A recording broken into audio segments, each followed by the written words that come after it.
Well, good evening, everybody, and welcome to VolunteerFest 2020. If you're joining us for your first session, welcome. If you've seen several of these, thank you for taking the time to watch and learn about the great things that these organizations are doing in our community and how you can be a part of that. My name is Brad Creighton, and I am responsible for community engagement and events at Volunteer Fox Cities. And we just welcome you. We wish we could be here together in person. Unfortunately, that's not working out this year, like a lot of things, but we're glad that we have the technology and the ability to do this so you can find a good volunteer match for you.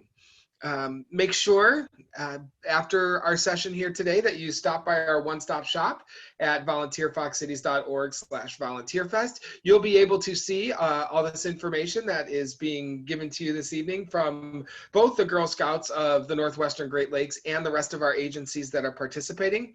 And make sure you check out the rest of the schedule for the rest of the week. If you have a question and you're watching live, don't be afraid to raise your little Zoom hand, or you have been automatically muted. You feel free to unmute and jump in and ask a question, or we'll also be monitoring the chat if you would prefer to ask your question that way. So with that, I will stop talking, and we are so grateful to have the Girl Scouts of the Northwestern Great Lakes here this evening, and I am happy to introduce Lisa to you. So Lisa, take it away. Well, thank you. Thanks so much for letting us join you this evening. My name is Lisa Mengert. I am the Membership Engagement Manager for the Girl Scouts of the Northwestern Great Lakes. And a little bit about the position that I have. I work with all of the volunteers within the Neenah, Menasha, and Appleton region, as well as my team, also the surrounding communities as well. So your Oshkosh, Heart of the Valley, Greenville, and a little bit farther even beyond that. So we work with not only the volunteers, but the girls in those communities. And with being here tonight, obviously the focus is volunteers. So my brief little presentation is really gonna just focus on that and primarily what our volunteer needs are right now. So I don't want to assume everyone knows who the Girl Scouts are. So I just have a little who we are slide here. We are the preeminent leadership development organization for girls. And we have programs all around the United States and overseas as well. We want to give girls a chance to practice a lifetime of leadership, adventure, and success. This is our mission. Girl Scouting builds girls of courage, confidence, and character who make the world a better place. And maybe if anyone watching was a former Girl Scout, you'll remember our Girl Scout promise that we say, as well as our Girl Scout law. So these are just our, kind of promises, our laws, the things that we really follow, that we want our volunteers to follow, as well as our girls to follow as well. How girls participate, we have girls that participate in the traditional troop pathway. We have girls that all they want to do in Girl Scout is just attend summer camp, and that is awesome. We have girls that attend our programs, and of course this year everything is virtual. We have implemented a lot of virtual programming as well. So these are just a few of the different pathways. With those pathways, we are always looking for volunteers to help facilitate our programming. What I kind of wanted to focus on during this call is what our major need is right now in realms of volunteering. The majority of our need is volunteers that can help facilitate a troop. So what is a troop? Again, I don't know that everyone is quite sure of what a Girl Scout troop is. Most of our troops are made up of, on average, about 12 girls. They're usually the same grade, often from the same school or within the same community. And they are just trying to get that troop together to do some of the awesome things that we do in Girl Scouting. Most of our troops meet twice a month, but really that can be customized based on what fits into our volunteer schedule. So we sometimes have volunteers that say, hey, I can give you a Saturday morning for 2 hours once a month for our troop to meet, and that's great, and we run with it. And then we have other volunteers that say, you know what, how about an hour twice a month after school? So we really work with our volunteers to customize what they have available for volunteering, and where we can find the best fit for them. Where our troops typically meet.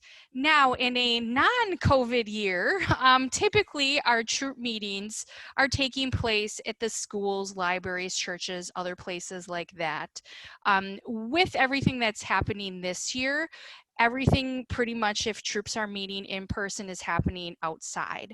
I know even with my own daughter's troop, we have held troop meetings under park pavilions so we could spread out, socially distance, and follow all of our safe protocols.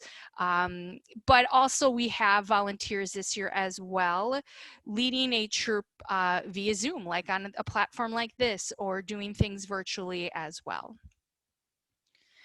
This gives potential volunteers a little bit of an idea of what you do during the course of a troop meeting.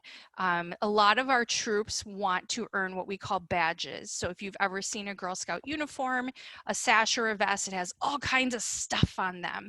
Those are the badges, the other awards that are earned.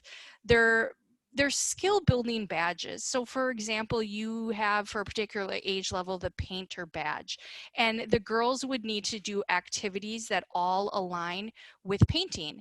And once they do those particular criteria, then they have earned a particular badge. Our troops also go on field trips, overnights. They do a lot of community service. Girl Scouting is all about the outdoors, so we really, really want our girls to get out there. Cookies, of course, most people are familiar with the cookie program, so we have that as well. And then also we're really big focus of ours has been the STEM, the science, technology, engineering, and math. So this is sort of what we really call a super troop. These are all the great things that the ideal troop are doing over the course of a year. So, interested in volunteering. When we talk about our troops and what sort of the volunteer needs are, other than a troop leader, we also have other roles that our troops need filled as well. We have assistants or helpers.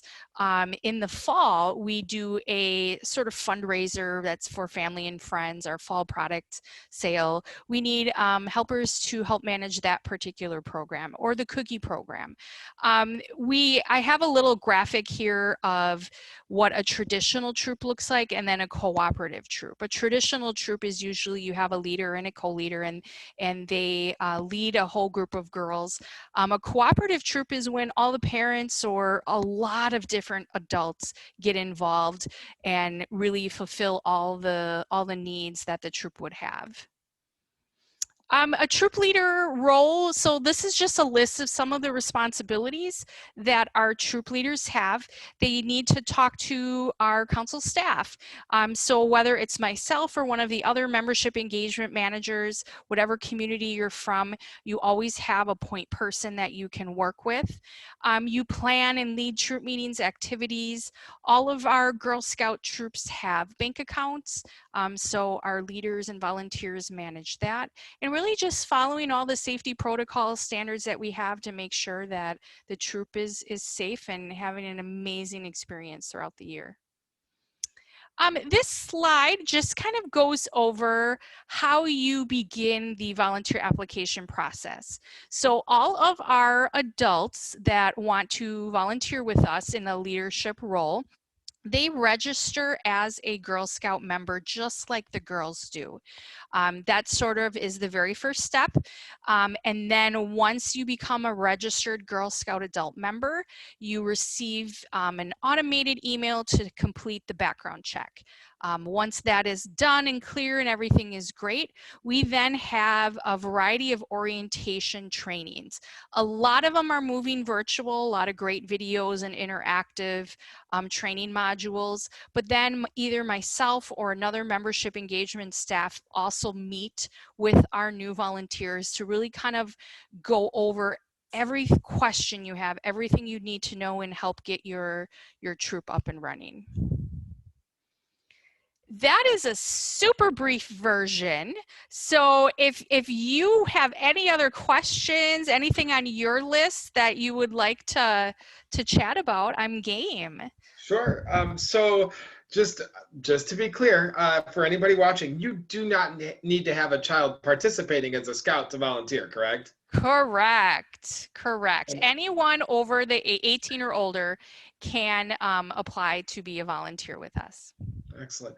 Let's talk for a second about time commitment. You know, you mentioned it's kind of flexible Yep. on the meetings, right? You know, there's the guidelines that you want to accommodate, but in there's some flexibility, correct? Correct. Correct. And Yeah, now and I really think that just is going to depend on the role you choose. You know, a troop leader position might have more time commitment involved, but if you just wanted to help the troop and you're just that person that's maybe helping pass out things or talking to parents at a troop meeting, it's going to be less of a time commitment. and let's say I do want to be one of those troop helpers, but I don't have any connection to any troop or something. Is that something that you guys can help me get connected with a troop, either based on location or something else? Yeah, absolutely. And I actually just had that happen recently. A recent college graduate had contacted us. She did not have any girls herself, but she was just a passionate volunteer with the Girl Scout organization from wherever she went through her schooling. And she now happened to live in the Appleton area. And, you know, she was very specific. Hey, Appleton, East Side, you know, this is sort of the age group. And you know, ironically, we had a fit for her. So, yeah, we definitely can work with people. Do you have do you have more of a need right now for any specific age range, either like the brownie age range or older, or is there more of a gap somewhere? Or Yeah, honestly, this year with COVID and how different every school district is operating, we are really feeling the gap at our younger girls, our kindergarten, our first grade. Typically, in a normal year, we are at school open house nights, school functions. We're able to distribute materials through the schools, even go in at recess and lunch talks and all of that. And with COVID, understandably, of course, we were not able to do any of that. So it has been really difficult reaching the families this year through the school system because of all the restrictions, and then families that might be part of a school district that's just virtual. You know, we just don't have the ability right now to physically, you know, connect with any of the girls and families. So definitely that younger kindergarten, first grade age. okay, um, great. So can I put you on the spot a little bit? Sure. Is there? Oh wait, let me ask one more thing first. Okay. Um, is there like a season or something? You know, do troops usually meet from like September through May, or is it year round? How does that kind of work? So our membership year officially runs October 1st through September 30th. So really we see our troops, they get started right at the start of the school year. Majority of the time they're meeting all school year round. Some troops do choose to continue meeting over the course of the summer, or they just might plan to go to summer camp together as a troop or do a few fun outings here and there. But typically those regularly scheduled troop meetings are happening over the course of a school year timeframe.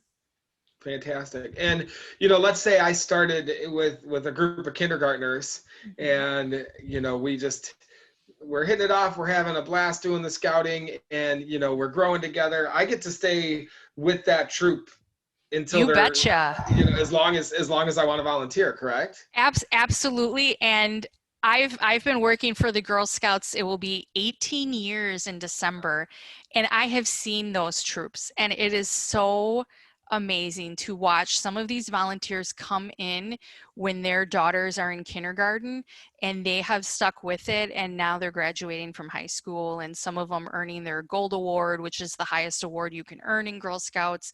So absolutely, we love for volunteers to come in, have such an amazing experience, and carry on throughout that time frame.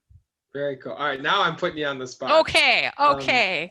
if you have one or two, I would love to hear just a volunteer success story or a testimony about, we know that your troop leaders and your helpers, we know that they're changing the lives of the girls, but I would love to hear a story of how it's changed the life of a volunteer if you have one.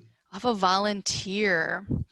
Well, I'll go way, way back. So long time ago, we had a troop in Menasha, and as they got older, she saw a few of the girls sort of fizzling out.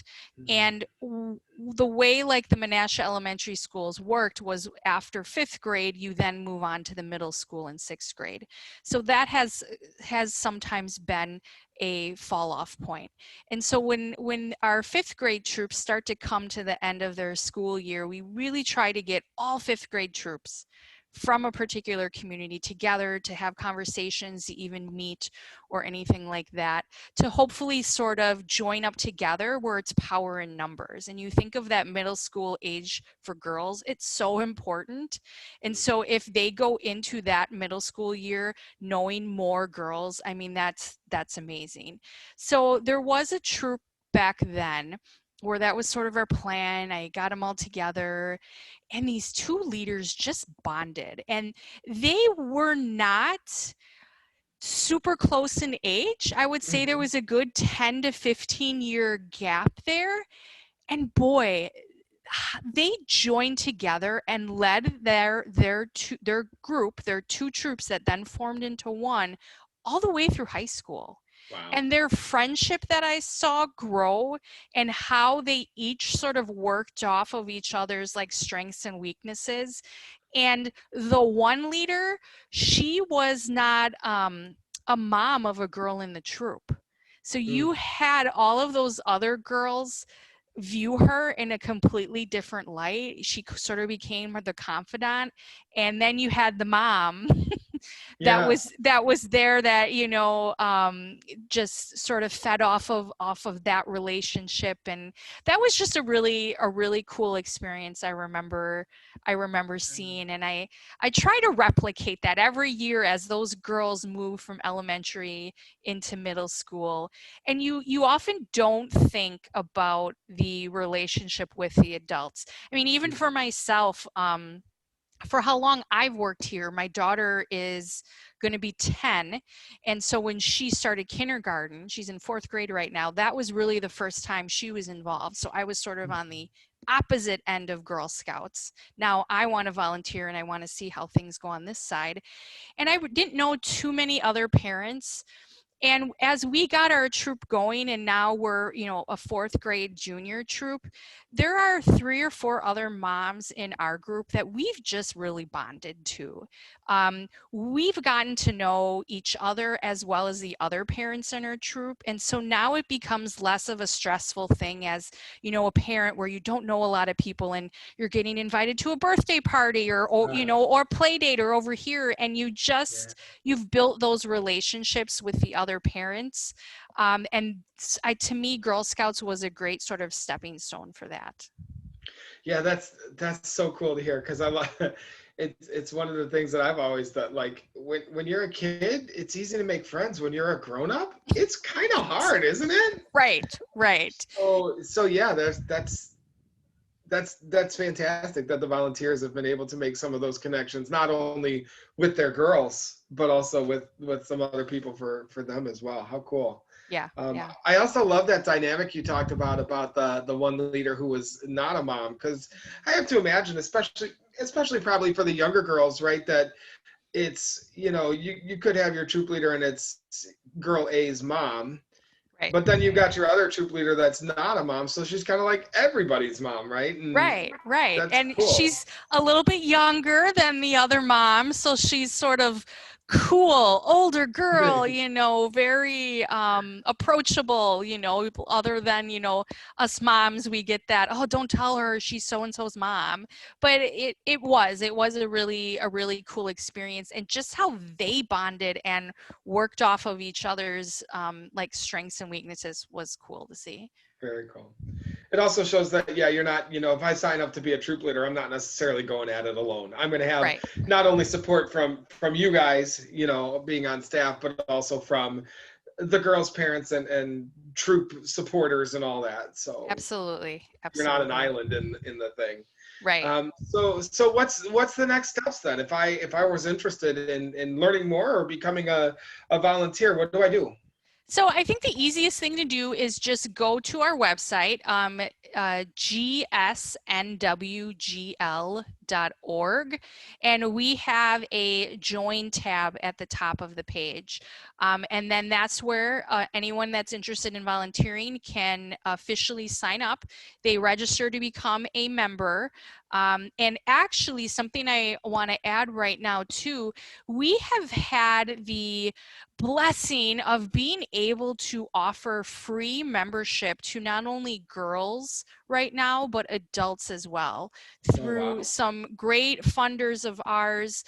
We know this is such a critical time that girls and the adults really could use a Girl Scout program. So we are offering membership for free through March. I think it's the end of March. So adults can just go right to our website. They officially do register and sign up for the free membership. And then that just sort of triggers the start of the volunteer application process, background, and all of that.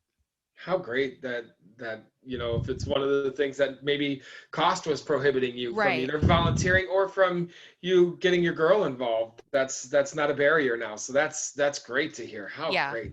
Yeah. Yeah. All right, now I got to ask the question that everybody wants to know: when do cookie sales start? How many Yeah. times do you hear that one, right? Let me see. How it's going to still run, I mean, typically how it runs. So around this particular area, mid to end of January, our girls will take orders. So that's ideal. Now, door to door, I don't quite know how that's going Yeah. to roll, but, family and friends and all that, they take orders for about 2 weeks. And then end of February, beginning of March, all the cookies arrive, and then you'll start seeing the girls out in the community selling their cookies. Now Somewhere. we have lots of meetings to figure out what that's going to look like, Yeah. because typically we're at Walmarts and grocery stores and things like that. I know we'll figure out something and make it work to get cookies out to the people that need them. Well, But let's just cross our fingers and hope that maybe right, by March, April, troops can be all together in person, right. getting their badges, having fun together, selling cookies, whatever it is, and just, being somewhat normal. Careful still, but maybe even a little bit somewhat normal because Right. life's a little bit safer at that point, hopefully. Exactly. So watch out for us. Well, thank you for what you Yeah. do. Thank you for uh, being an example and putting these troops to helping these troops get together so that these girls can really grow together, bond, learn, and just have fun being a scout. It's such a Yeah. valuable program uh, that I've seen so many girls that have been through scouts just learn so much and have so much fun and grow into even better young women because of their experience in scouts. So thank you. Yeah, and thank you for those kind words. Yeah, it's a Oh, wonderful program. absolutely. Well, like you heard, if you are interested in more, you can go to their website, or we have that all on our one-stop shop as well, where you can click right on through. Definitely watch the video. It's short and it's worth it. It's a great video. You can also check out the other agencies that are participating in VolunteerFest 2020 as well, and the schedule for the rest of the week. But for now, on behalf of Volunteer Fox Cities, Lisa, thank you. Yes. Everybody watching, thank you very much, and we hope to see you again soon.